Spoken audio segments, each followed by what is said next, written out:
Olá pessoal, tudo bem? Sejam bem-vindos aí a mais uma aula do nosso curso de aprendizado de máquina. Na aula de hoje a gente vai estudar aí rapidamente a resolução da atividade de laboratório utilizando o algoritmo de clusterização do tipo K-means, ok?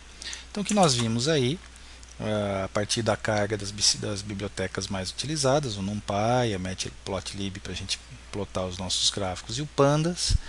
A primeira atividade era fazer o cálculo de uma função, a implementação de uma função que calcula a distância euclidiana entre dois pontos. Então, dado dois vetores V1 e V2, o que a gente tem que calcular no caso é simplesmente o valor da distância euclidiana, que é basicamente a raiz quadrada, tá, da distância entre os dois pontos, né? A distância entre os dois vetores é a diferença entre cada um dos parâmetros do array, tá? Lembrando que esse dado tem que estar ao quadrado, e aí nós fazemos então a soma desse conjunto de parâmetros para tirar a raiz quadrada. Ok? A gente viu na sala, isso é basicamente aplicar o teorema de Pitágoras para cada uma das coordenadas do array. Tá? De forma que se a gente fizer aqui a validação usando os dados que foram dados para o problema de a gente validar, a gente obtém aí conjunto 5, ok? Porque essa conta que está aqui, ela está basicamente fazendo a diferença, 4, essa diferença entre os dois vetores está fazendo 4 menos 1, dá 3, e 5 menos 1, que dá 4. Então nós temos aqui uma coordenada 3 e uma coordenada 4, tá? Ao fazendo a soma de cada termo desses ao quadrado e depois tirando a raiz quadrada, a gente chega em 5. Tá? É um triângulo retângulo de lados 3 e 4. Na atividade 2, a ideia aqui era só criar uma formulinha que retorna uma sugestão do valor de K. E nós vimos em sala de aula que quando nós não temos um ponto inicial para começar, um bom chute, antes de fazer uma análise mais detalhada, pode ser a raiz quadrada do número de pontos sobre 2. Ok? Então é uma formulinha bem simples, que poderia ser testada aí com um número qualquer, como por exemplo 200. Né? Lembrando que metade de 200 é 100, a raiz quadrada é 10. Então, se nós tivéssemos 200 pontos para clusterizar, uma sugestão de valor inicial aí seria usar 10 clusters ou K igual a 10. Ok? Na próxima atividade, a ideia aqui é somente completar o algoritmo do K-means, que aqui nós não lembrando que nós não estamos usando a biblioteca pronta como scikit-learn, a gente está usando aqui o algoritmo sendo implementado na mão, que não tem a mesma eficiência das bibliotecas prontas, onde o pessoal já fez a otimização, mas ele serve para a gente ter uma base de conhecimento do funcionamento desses algoritmos. Tá? Então o código que já foi dado, ele recebe um conjunto de coordenadas para cada ponto, tá? Então é um array, e o número de clusters ou valor de K que vai ser usado aí. Tá? Então, um dos pontos aí iniciais para a gente começar o algoritmo é fazer a inicialização sequencial, ou seja, cada centro, né, cada centroide dos clusters vai receber um valor que para o nosso problema aqui, a inicialização mais simples é simplesmente pegar um conjunto sequencial do array vdata e atribuir aos centros, ou seja, o primeiro ponto do vdata vai ser o primeiro centroide, o segundo ponto do vdata vai ser o segundo centroide e assim por diante, até que todos os n clusters tenham sido percorridos. Uma forma de fazer isso é usar aquele data comprehension do Python, onde eu vou retornar aqui, vou criar uma lista de centroides de clusters, pegando um vdata para cada índice i, onde o índice i ele vai variar num conjunto aí que vai de 0 até o número de clusters passados, ok? Então, dessa forma que está colocada aqui, eu vou pegar o meu vdata de 0, meu vdata de 1, meu vdata de 2 e assim por diante até o N clusters, e vou criar uma lista com eles e colocar aqui no cluster centers. Ou seja, eu vou ter no momento inicial em que cada centroide vai corresponder a um ponto do meu array de dados. Tá? Antes da gente continuar, tem que lembrar que essa não é a melhor forma de inicializar o cluster, né? Por isso que os algoritmos das bibliotecas eles têm algumas inicializações mais sofisticadas, como o k-means++, tá? Que já ele faz um espalhamento melhor dos centroides nessa inicialização, e aí a convergência é mais rápida. Mas para o nosso estudo do algoritmo, essa inicialização é mais simples de ser implementada. Tá? Na sequência, o nosso conjunto de pontos que vão ser agrupados, eles são construídos como um dicionário que está descrito aqui, tá?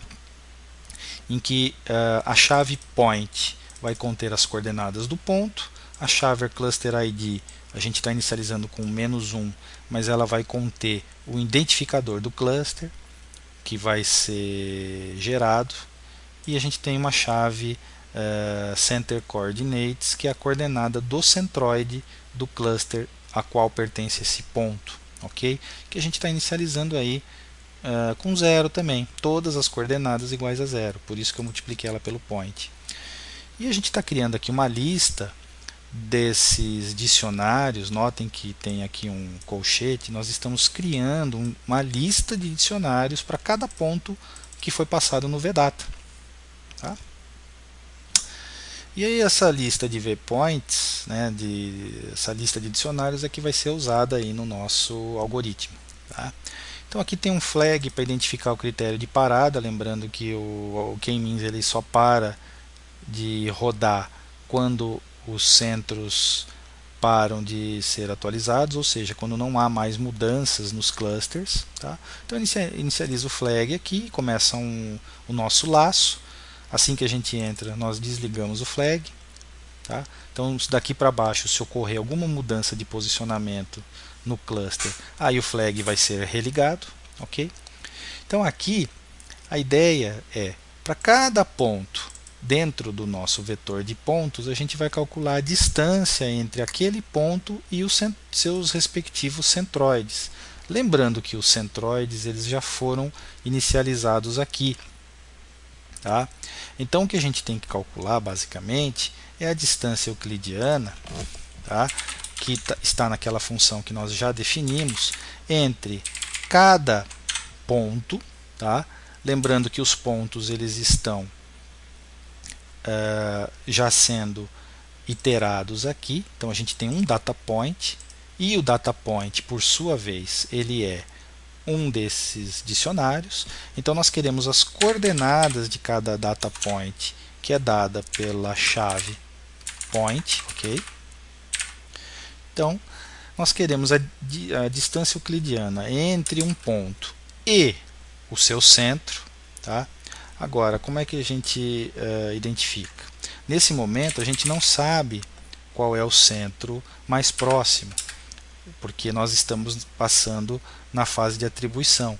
Então a gente tem que calcular a distância entre esse ponto e cada um dos centros. Tá? Então a gente tem que fazer o cálculo entre essa distância euclidiana desse ponto para todos os centros, para verificar qual é o mais próximo.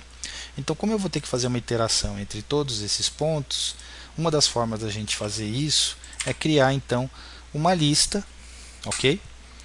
Entre essas distâncias desse ponto para todos os centros que foram criados, os k-centros, criando com isso um vetor de distâncias. Tá? E aí eu preciso identificar dessas distâncias qual é a menor. Tá? O Python ele fornece para a gente uma funçãozinha que é o argmin. Tá? Se eu passar um array para ele, tá? Só lembrando aqui, ó, se eu passar um array para ele, ele me devolve o índice do menor valor que tiver aqui dentro. Tá? No eixo desse array, que é um array unidimensional. Tá? Tem uma linha só. O que significa isso? Significa que aqui, ó, eu vou ter o índice ou a posição dentro desse vetor que contém o menor número, que por sua vez é a menor distância que foi calculada entre cada ponto e todos os outros centros, ou seja, é a menor distância, é o centro mais próximo deste ponto, tá? E aí, fazendo isso, na sequência, o algoritmo ele verifica, né, perceba que as variáveis já estavam pré-definidas para não ter erro de digitação. Então, na sequência, ele verifica se está havendo mudança de cluster, ou seja, eu encontrei um índice de cluster dentro desse array que corresponde à menor distância. Eu quero saber se essa posição de fato mudou em relação à iteração anterior. Tá? Se ela estiver diferente, então eu tenho que atribuir ao meu data point um novo cluster ID. Tá? Eu atualizo esse valor. E, como eu tinha falado, tem que ligar o flag porque ocorreu uma mudança.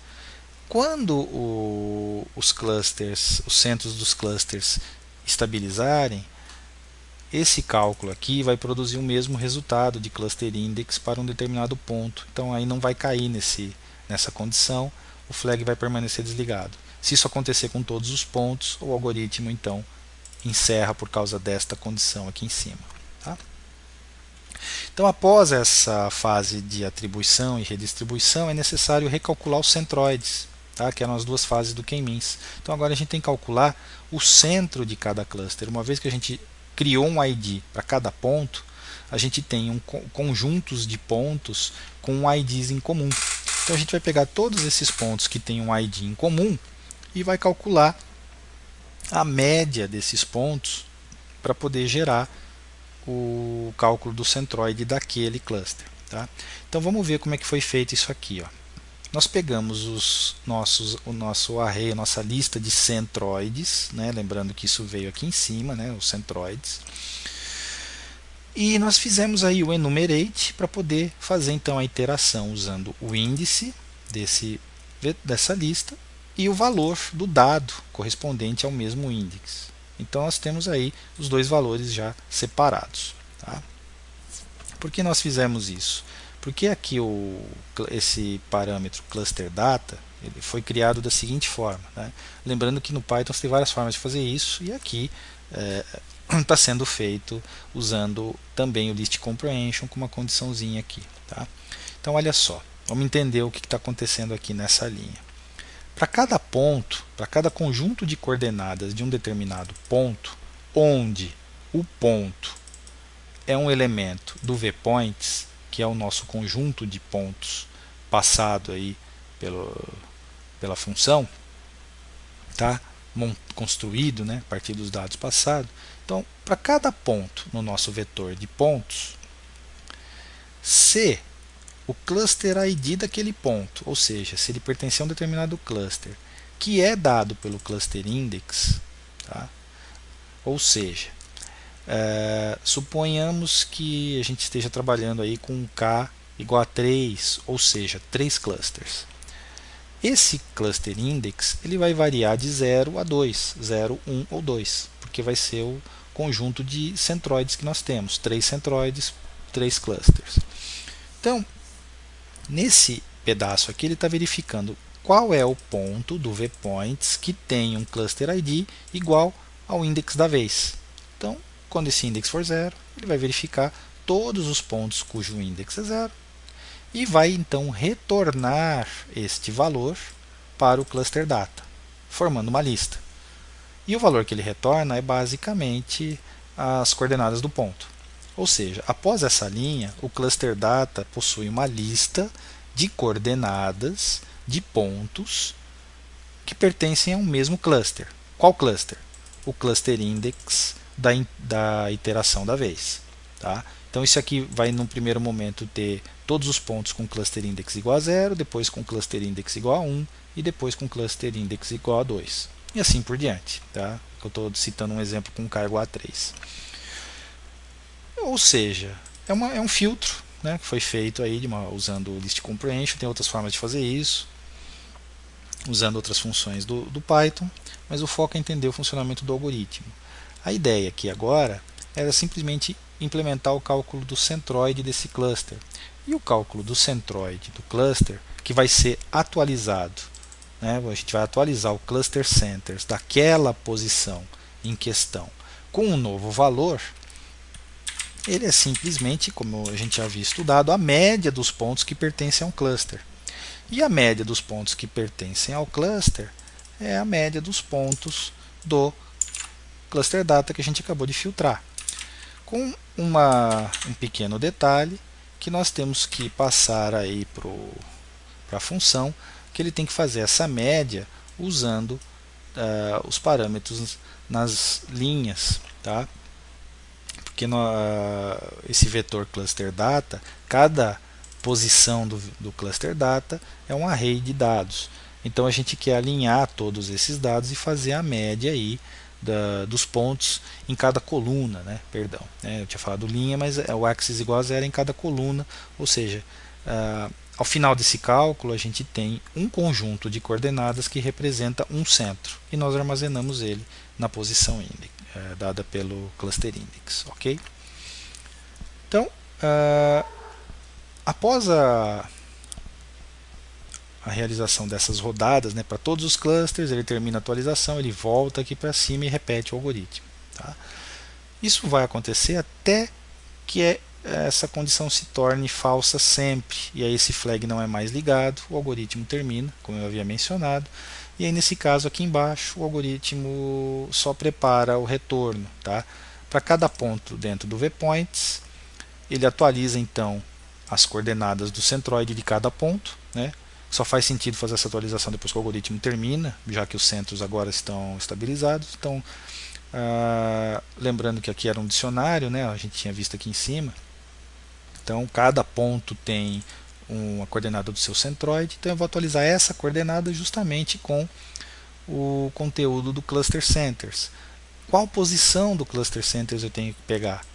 Eu tenho que pegar a posição dele correspondente ao cluster ID do ponto que eu quero pegar. Tá? Ou seja, cada ponto tem o seu cluster ID. Note que aqui em cima ele atualizou. Ou seja, cada ponto já sai com um rótulo. Se ele é do cluster 0, do cluster 1, do cluster 2. E eu simplesmente estou usando essa informação para pegar o centro daquele cluster e atualizar nesse parâmetro. De modo que cada ponto vai ter não só a identificação do seu rótulo de um cluster, como o centro dele. Tá? E retorno isso na forma de uma tupla, onde eu retorno os pontos todos aqui e o array de clusters de centroides separados, porque eles podem ser usados aí eventualmente para outros cálculos. Tá? Então essa era a implementação aqui desse algoritmo. Tá? Eu agora vou pausar o vídeo, tá? Para questão do tempo, e aí a gente vai continuar calculando aqui na sequência a distorção do cluster, ok?